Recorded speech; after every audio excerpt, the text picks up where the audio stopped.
Hello and welcome to Wisdom Trek. This is Guthrie Chamberlain and I'm your guide to wisdom and creating a living legacy.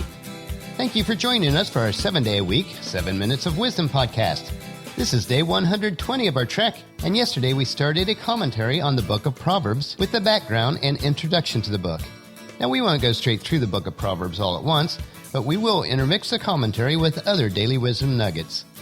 Today we will look at why studying the book of Proverbs is so important for wisdom and then lay out the 6 sections within the book. Before we get started though, I want to remind you of the drawing in celebration of our 100th day of Wisdom Trek. We will be drawing on October 5th and giving away 7 Wisdom Trek t-shirts. There's only 3 more days to register, and you can register once per day. We are recording our podcast from our studios at the Big House in Marietta, Ohio tonight. And today we drove to Newcastle, Pennsylvania to see our newest grandchild, Evelyn Grace. She is the cutest little girl, and her proud parents, Barnabas and Leisha, are doing very well. Of course, if you want to see a couple pictures of her, please check out today's Wisdom Trek journal at wisdom-trek.com. And today let's sit back and enjoy our campfire, which is burning brightly. And as we listen to the crackling of the wood, it almost sounds like it's part of our conversation, sharing the nuggets of wisdom that we are consuming. As we continue to share more introduction of the book of Proverbs, you start to contemplate, what is the purpose of the book of Proverbs? As your mentor and your guide, I strongly believe if you desire to gain wisdom, and if you desire a life built on wisdom, then Proverbs must be the very foundation for your life.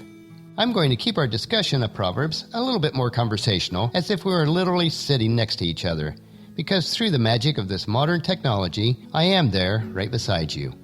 If you have any comments or questions, please share them on the comment section of our daily journal pages on wisdom-trek.com.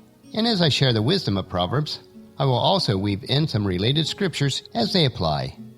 So let's get started on our time together for today. I will ask and then answer 5 questions on our trek today.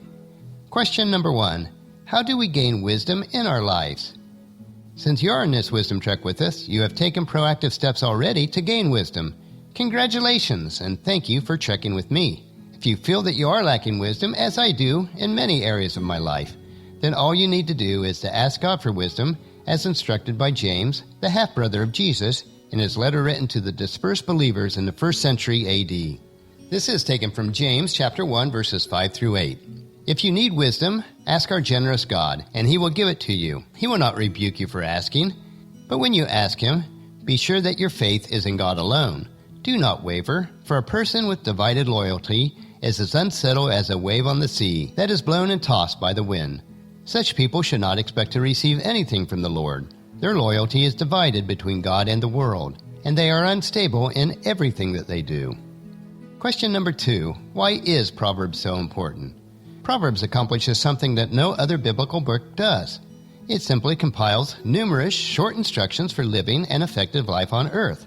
While some of the other books of the Bible articulate profound theological truths, lengthy narratives of triumph and failure, or prophetic preaching to a disobedient people, Proverbs concerns itself completely with instructing people in the path of wisdom.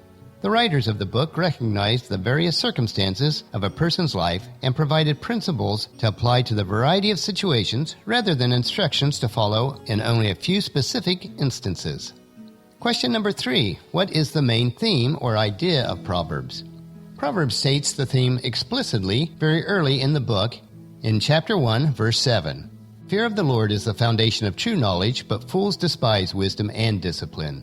The fear of the Lord here refers to our viewing him, or God, with the respect he deserves.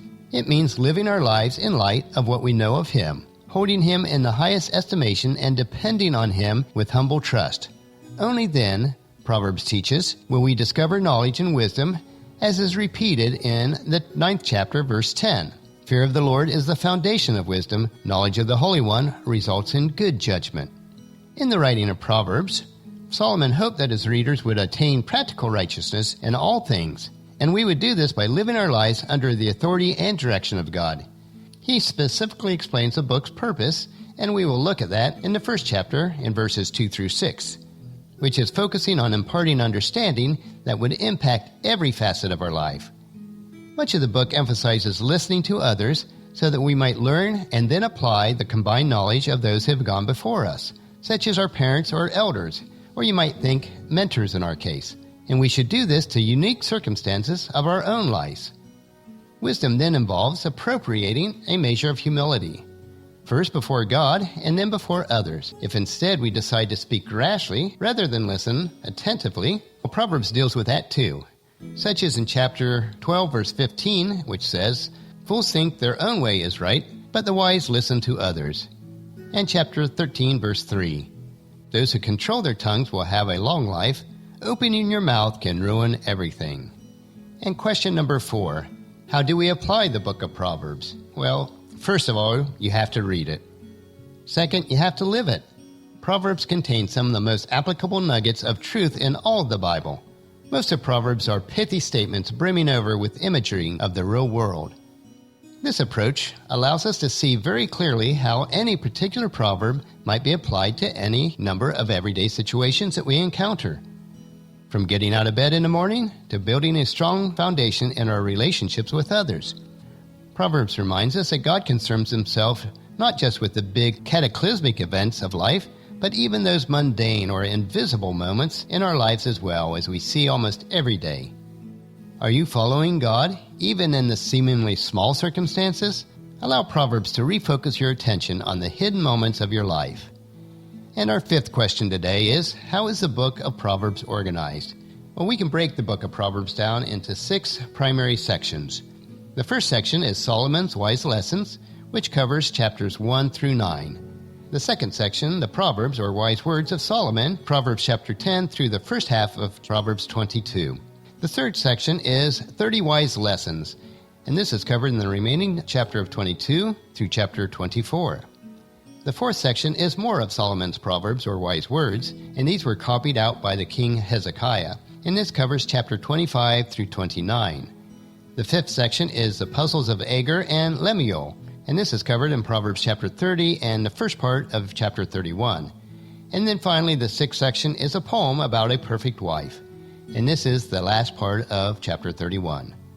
Because of today's campfire discussion, we now know that the book of Proverbs is important, we know the theme of the book, and we know how it's organized. We also learned how we can gain wisdom, so join us tomorrow for another day of Wisdom Trek, Creating a Legacy. And tomorrow we will begin our trek along the trail of Proverbs chapter 1. And that'll finish our podcast for today. Remember to listen to your daily dose of wisdom on wisdom-trek.com, iTunes, Stitcher, SoundCloud, Spreaker, or YouTube. And please share Wisdom Trek with your family and friends so they can come along with us each day on our trek. The journal for today's trek can be found at wisdom-trek.com. And most importantly, I want to thank you for allowing me to be your guide, your mentor, but the very most important of these is your friend, as I serve you through the Wisdom Trek podcast and journal each day. And as we take this trek together, let us always live abundantly or fully, love unconditionally, listen intentionally, learn continuously, lend to others generously, lead with integrity, and leave a living legacy each day. This is Guthrie Chamberlain reminding you to keep moving forward, enjoy your journey, and create a great day every day. See you tomorrow.